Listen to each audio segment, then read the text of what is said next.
Welcome to my channel or welcome back to my channel. This is Trev from Trevessence, and today we are going to continue the reading of the book Spare by Prince Harry. Now, for those of you who have been with me since we started reading this book a few days ago, I hope you are enjoying the reading as much as I am enjoying bringing it to you. For those of you who are new into the channel, thank you so much for stopping by. If you have not yet hit that subscribe button, now is a great time to do so. And to all my returning travelers, I want to say thank you for your continued support. Now, today we are going to continue the reading and we are on to part 2, chapter 6. All right, let's begin. All right, we're on to part 2, chapter 6. Hey G, what's up, my brother? How are you doing, my brother? How are you doing? All right, here we go. Once I was a trained FAC, I had to become combat ready, which meant mastering 28 different combat controls. A control was basically an interaction with an aircraft. Each control was a scenario, a little play. For instance, imagine two aircraft come into your airspace. Good morning. This is Duke 01 and Duke 02. We are a pair of F-15s with two PGMs on board, plus one JDAM. We have got a playtime of 90 minutes, and we are currently 2 nautical miles east of your location at flight level 150, waiting for a talk on. I needed to know precisely what they were saying and how to respond to them precisely in their own jargon. Sadly, I wouldn't be able to do this in a normal training area. The normal areas like Salisbury Plain, were too out in the open. Someone would see me and tip off the press, and my cover would be blown. I'll be back where I started. Instead, Colonel Ed and I decided that I should learn the controls somewhere remote, somewhere like Sandringham. We both smiled when the thought occurred, then laughed. The last place anyone would think of Prince Harry getting himself combat ready, Granny's country estate. I got a room at a small hotel near Sandringham, Knight's Hill. I'd known the place all my life, driven past it a million times. Whenever we visited Granny at Christmas, our bodyguards would sleep there. Standard room, 100 quid. In summers, Knight's Hill tended to be full of bird watchers, wedding parties, but now, in the autumn, it was empty. The privacy was thrilling and would have been total if not for the older lady in the pub connected to the hotel. She watched me, goggle-eyed, every time I passed. Only almost anonymous, my existence narrowed to one interesting task. I was delirious. I tried not to say I tried not to say so to Chelsea when I phoned her in the evenings, but it was the kind of happiness that's hard to hide. I recall one difficult chat. What were we doing? Where were we heading? She knew I cared about her, but she felt unseen. I am not visual. She knew how desperate I was to go to war. How could she not forgive my being a bit detached? I was taken aback. I explained that this was what I needed to do, the thing I'd wanted to do all my life, and I needed to do it with all my heart and soul. If that meant there was less heart and soul left over for anything or anyone else, well, I was sorry. Pan knew I was living at Knight's Hill, knew what I was up to, and he was just down the road at Sandringham on an extended visit, and yet he never dropped in, giving me space, I guess. Also, he was still very much in his newlywed phase, even though the wedding was more than 2 years prior. Then one day, He looked up in the sky and saw a typhoon aircraft doing low passes along the seawall, and he figured it must be me. So he got into his Audi and hurried over. He found me in the marshes on a squad bike, talking to a typhoon some miles off. While I waited for the typhoon to appear in the sky overhead, we had a quick chat. He said he could see how good I was getting at this new job. Above all, he could see how hard I was working at it, and that delighted him. Pa had always been a worker. He believed in work. Everyone must work, he often said. But his work, but his own work was also a kind of religion because he was furiously trying to save the planet. He had been fighting for decades to alert people of climate change, never flagging, despite being cruelly mocked by the press as a henny penny. Countless times, late at night, Willie and I would find him at his desk amid mountains of bulging blue post bags, his correspondence. More than once we discovered him face on the desk, fast asleep. We'd shake his shoulders and up he'd bob, a piece of paper stuck to his forehead. But along with the importance of work, he also believed in the magic of flight. He was a helicopter pilot, after all, so he particularly loved seeing me steer those jets over the marshy flats at ungodly speeds. I mentioned that the good citizens of Wolferton didn't share this enthusiasm. A 10,000 kilo jet roaring just over their tiled roofs didn't exactly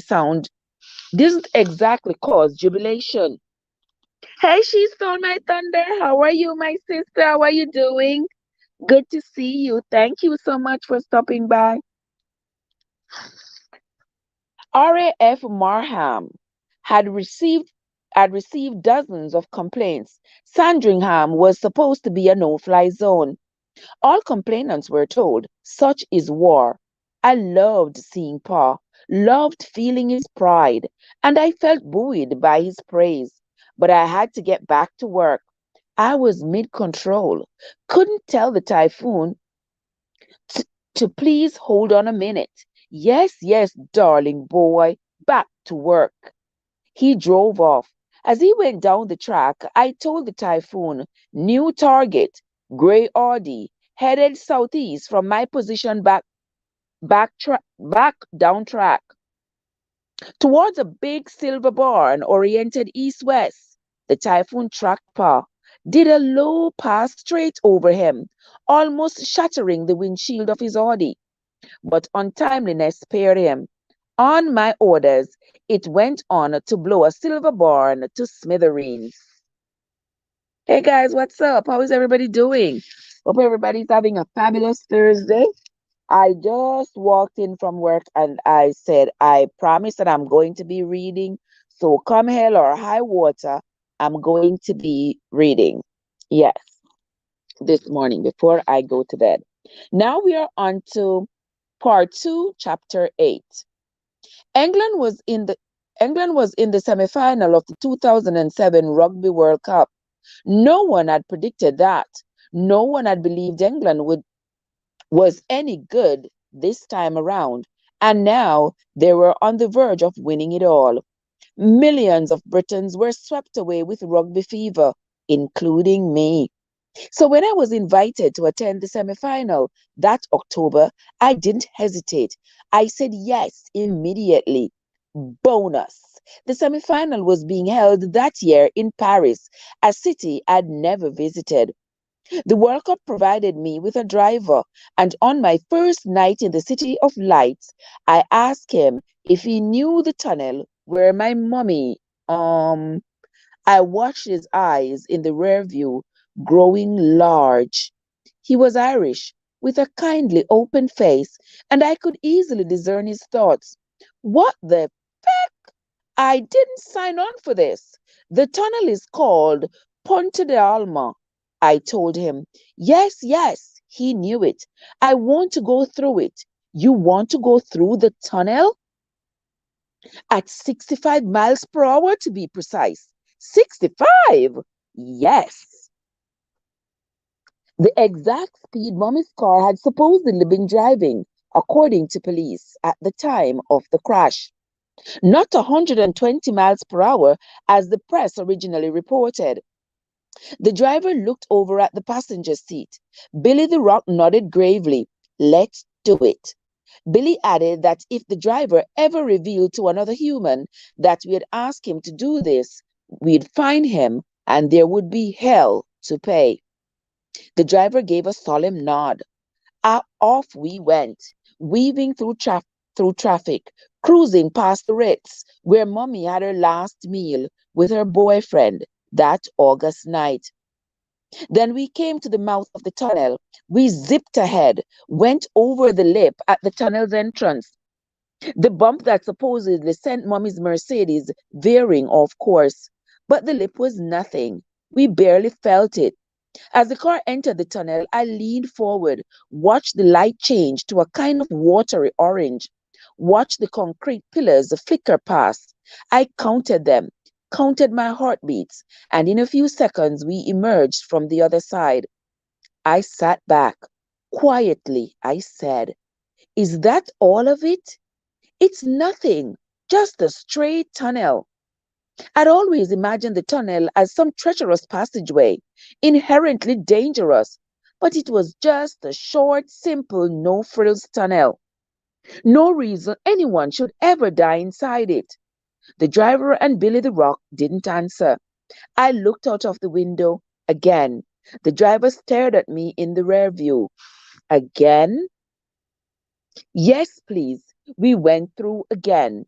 That's enough. Thank you. It had been a very bad idea. I'd had I'd had plenty of bad ideas in my 23 years, but this one was uniquely ill conceived. I told myself that I wanted closure, but I didn't really. Deep down, I'd hoped to feel in that tunnel that what I'd felt when JLP gave me the police files. Disbelief. Doubt instead. That was the night all doubt fell away.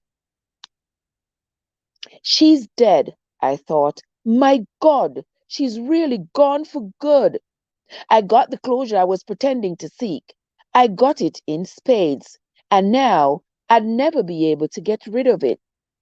I thought driving the tunnel would bring an end or brief cessation to the pain, the decade of unrelenting pain.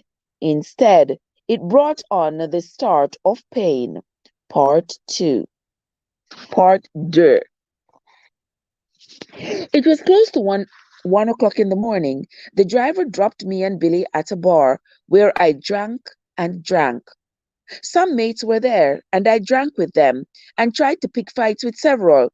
When the pub threw us out, when Billy the Rock when the pub threw us out, when Billy the Rock escorted me back to the hotel, I tried to pick a fight with him too. I growled at him, swung at him, slapped his head. He barely reacted. He just frowned like an ultra patient parent. I slapped him again. I loved him, but I was determined to hurt him. He had seen me like this before, once, maybe twice. I heard him say to another bodyguard, "He's a handful tonight." "Oh, you want to see a handful? Here you go. Here's a handful." Somehow, Billy and the other bodyguards got me up to my room, poured me onto the bed, but after they left, I popped right up again. I looked around the room. The sun was just coming up. I stepped outside into the hall. There was a bodyguard on a chair beside the door, but he was sound asleep. I tiptoed past, got into the lift, left the hotel. Of all the rules in my life, this was considered the most inviolate. Never leave your bodyguards. Never wander off by yourself anywhere, but especially not in a foreign city. I walked along the scene. I squinted at the Champs Elysees in the distance. I stood next to some big Ferris wheel. I went past little bookstores, past people drinking coffee, eating croissants. I was smoking, keeping my gaze on focus.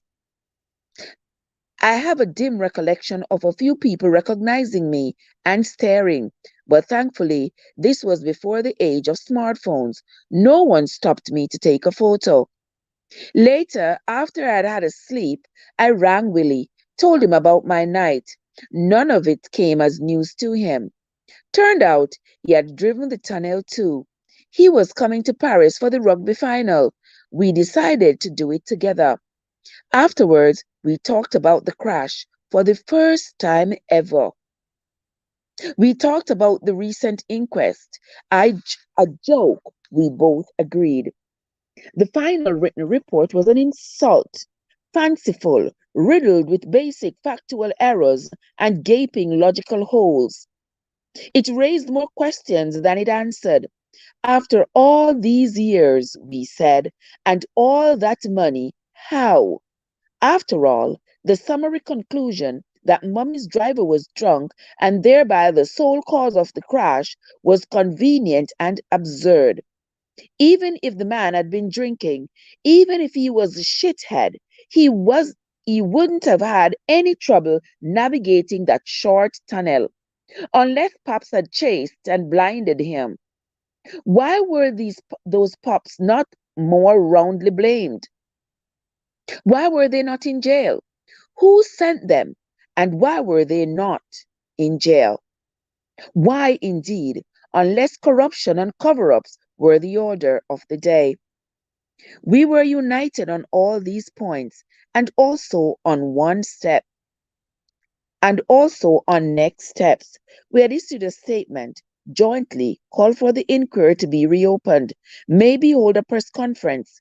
We were we were talked out of it by the powers that be. Now we are on to chapter 9 of part 2. 1 month later, I went to RAF Breeze Norton and boarded a C-17. There were dozens of other soldiers on the plane, but I was the only stowaway. With help from Colonel Ed and JLP, I boarded in secret, then crept into an alcove behind the cockpit. The alcove had bunk beds for the crew on overnight flights. As the big engines fired, as the plane roared down the runway, I lay down on a bottom bunk, my small rucksack as a pillow. Somewhere below in the cargo hold, my Bergen was neatly packed with 3 pairs of camo trousers, 3 clean t-shirts, 1 pair of goggles, 1 airbed, 1 small notebook, 1 tube of sun cream. It felt like more than enough. I could honestly say that nothing I needed or wanted in life had been left behind, other than a few pieces of Mummy's jewelry and the lock of her hair in the little blue box and the silver framed photo of her that used to sit on my desk at Eton, all of which I had stashed in a safe place. And of course, my weapons, my 9mm and SA-80A and SA-80A had been surrendered to a stern-faced clerk who had locked them in a steel box that also went into the hold. I felt their absence most acutely, since, for the first time in my life, other than that wobbly morning stroll in Paris, I was about to venture forth into the wide world without armed bodyguards. The flight was eternal. 7 hours. 9. I can't say. It felt like a week. I tried to sleep, but my head was too full. I spent most of the time staring at the upper bunk, at my feet. I listened to the engines, listened to the other soldiers on board. I replayed my life. I thought about Pa and Willie and Chels. The papers reported that we had broken up.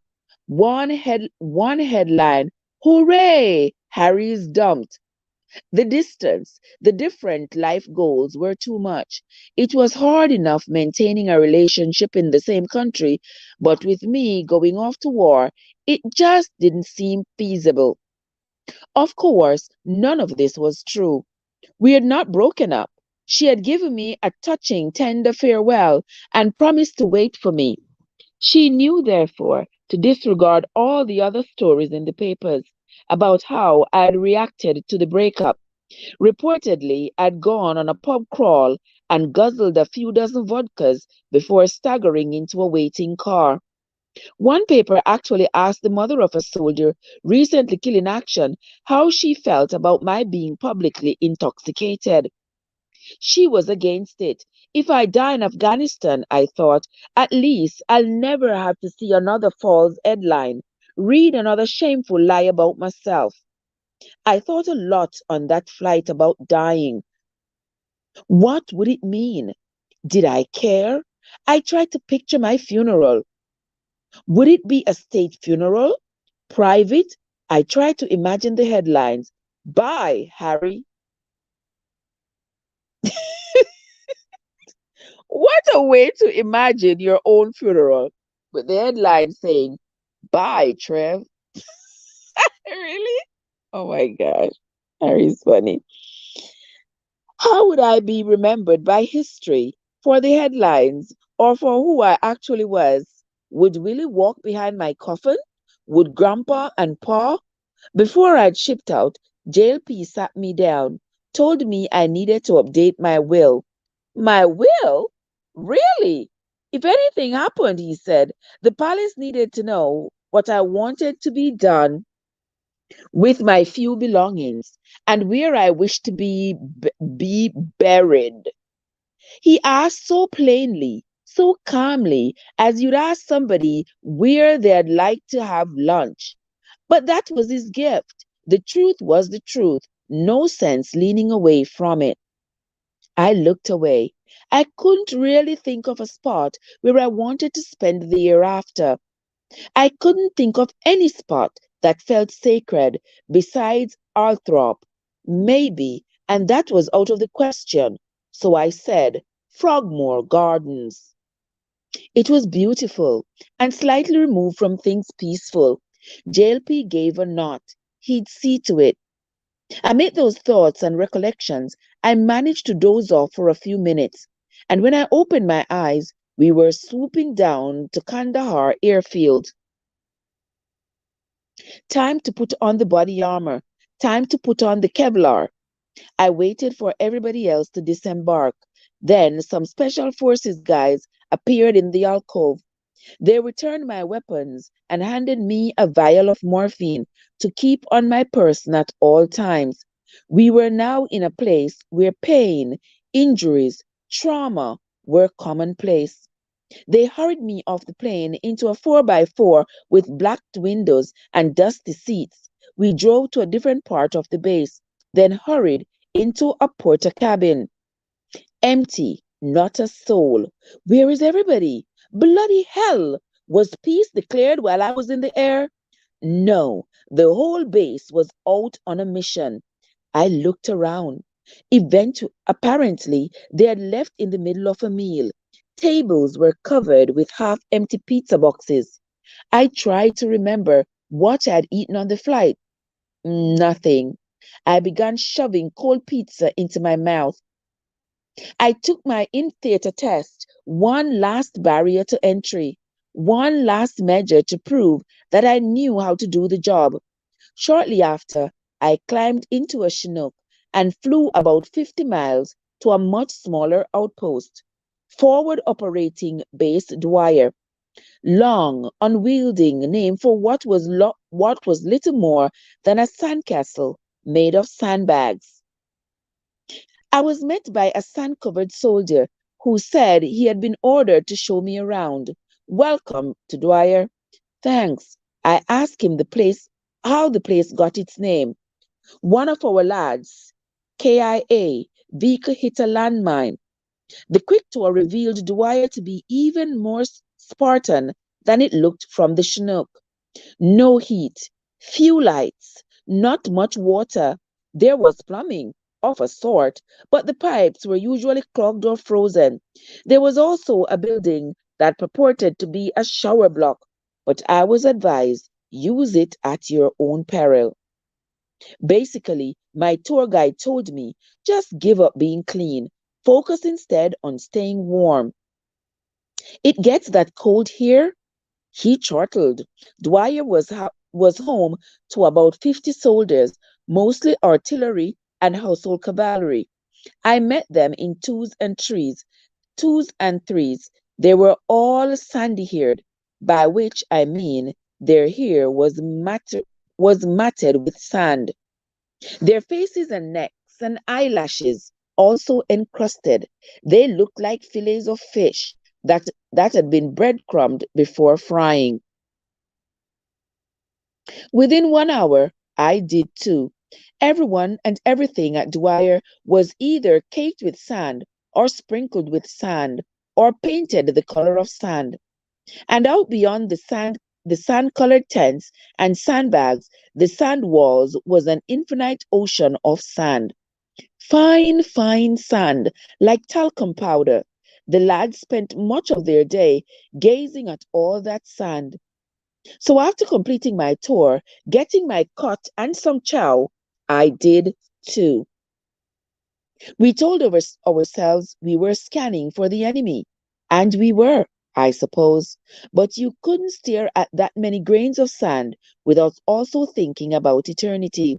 All that shifting, swirling, whirling sand, you felt it saying something to you about your minuscule niche in the cosmos. Ashes to ashes, sand to sand. Even when I retired, settled onto my metal cot, drifted off to sleep, sand was uppermost in my mind. I heard it out there, having whispery conversations with itself. I felt a grain on my tongue, on my eyeball. I dreamed of it. And then, when I woke, there was a spoonful of it in my mouth. All right, guys. Let me see if okay. We are on to chapter 10 of part 2.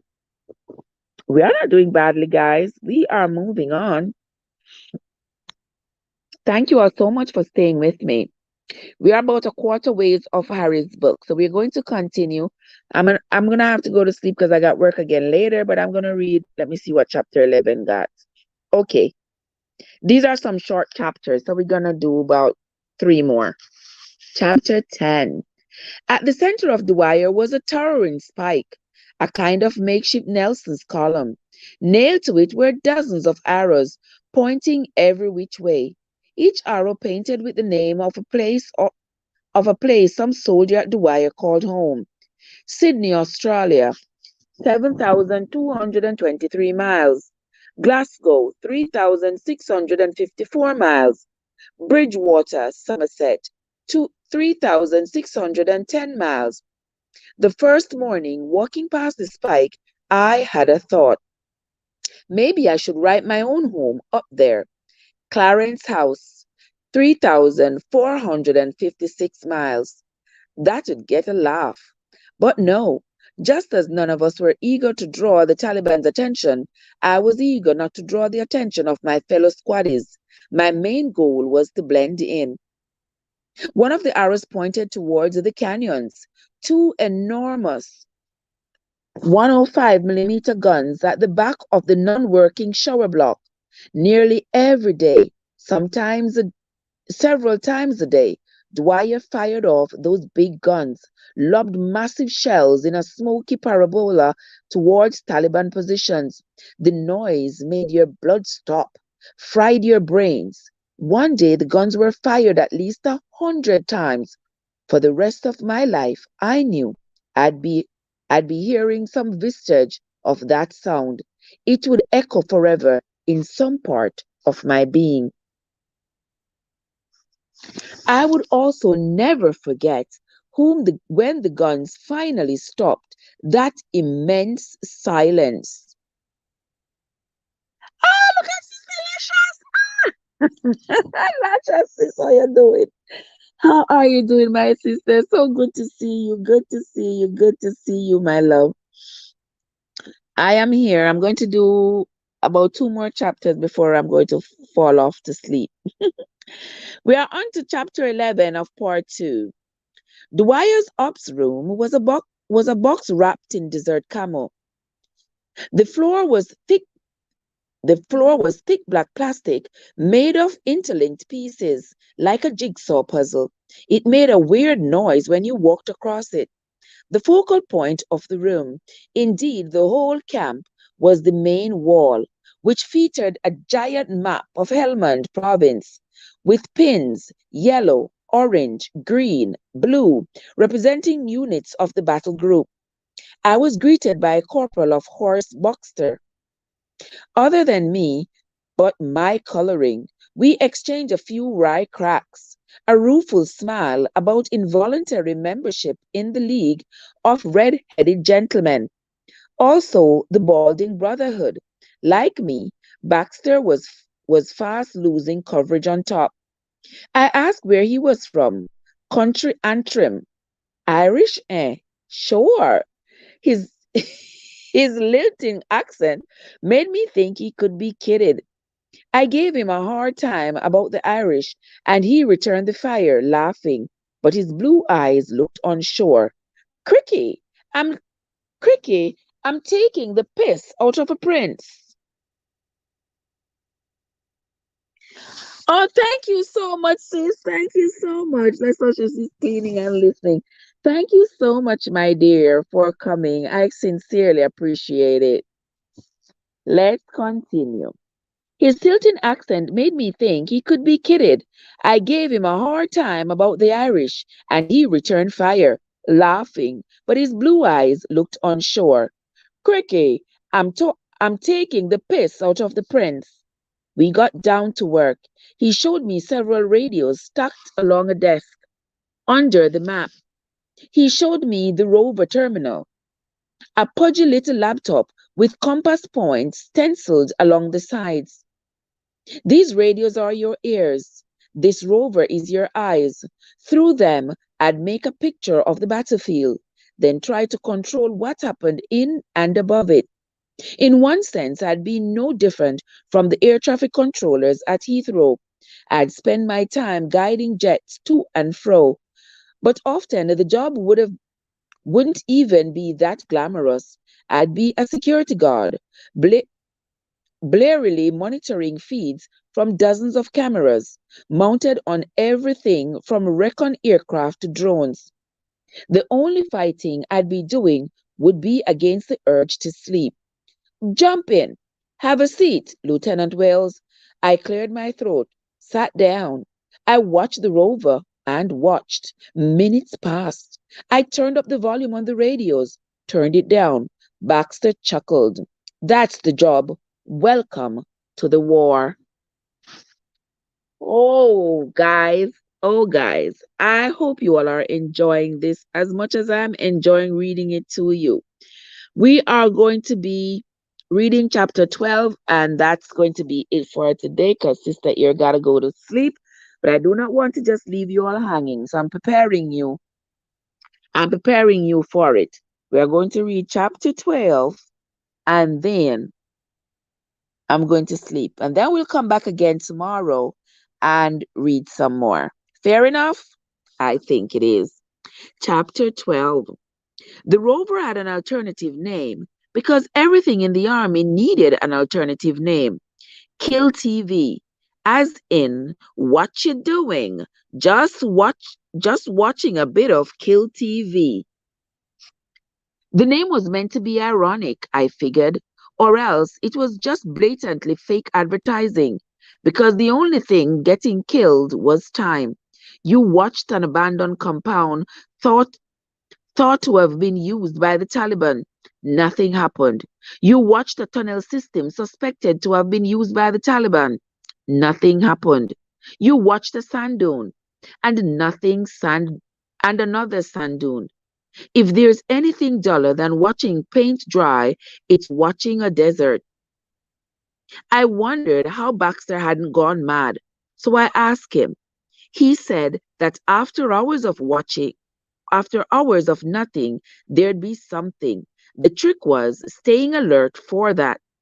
If Kill TV was dull, Kill TV was mad. All the handsets along the desk gave off a constant babble in a dozen accents: British, American, Dutch, French, to say nothing of the various personalities.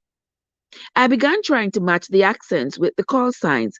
American pilots were dude, Dutch pilots were rammet, French were mirage or rage, Britons were vapor. Apache helicopters were really ugly, and so they were called ugly. My personal call sign was Widow 67. Baxter told me to grab a handset, say hello, introduce myself. When I did, the voices all perked up, turned their attention to me. They were like baby birds demanding to be fed. Their food was information. Who are you? What's happening down there? Where are you going? Besides information, the thing they wanted most often was permission to enter my airspace or to leave.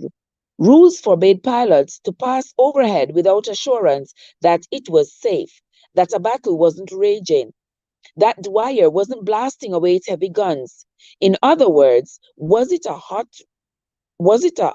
ROZ, restricted operating zone, or cold?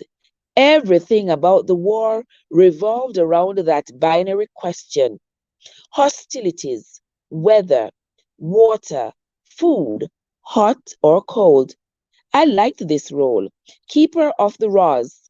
I liked the idea of working closely with Top Guns, being the eyes and ears for such highly skilled men and women, their last link to terra firma, their alpha and omega. I was Earth. Their need for me, their dependency, created instant bonds. Strange emotions flowed, weird intimacies took shape. Hey there, Widow 67. Hey, dude, how's your day? Quite so far. Quite so far, dude. Hey, Kimmy, what's up? Good to see you, sis. Good to see you. We were mates instantly, comrades. You could feel it. After they checked in with me, I'd hand them over to the FAC in Guardsmere, a little river town nearby. Thanks, Widow 67. Good night. Raja, dude. Raja. Stay safe. And with that, guys, and with that, we have come to the end of chapter 12 of part 2 of Harry's book, Spare. For those of you who have been following me read this book, I hope you're enjoying it just as much as I am enjoying reading it with you. And for those of you who are just coming into the channel this juncture, at this juncture, guys, I'm almost fast asleep. I don't know what I'm saying. I sincerely appreciate you. I thank you so much for coming. If you have not yet hit that like button, if you have not yet hit that subscribe button, now is a great time to do so. And if you are coming in on this part 8, you might want to go back and listen to the other parts. I have put this book in a playlist where you can start from the beginning and listen to all the chapters as I read them. All right, guys, that is it. That is going to be it from me for today. I'm going to go to bed now because sister here is exhausted. I will come back tomorrow morning when I get off work.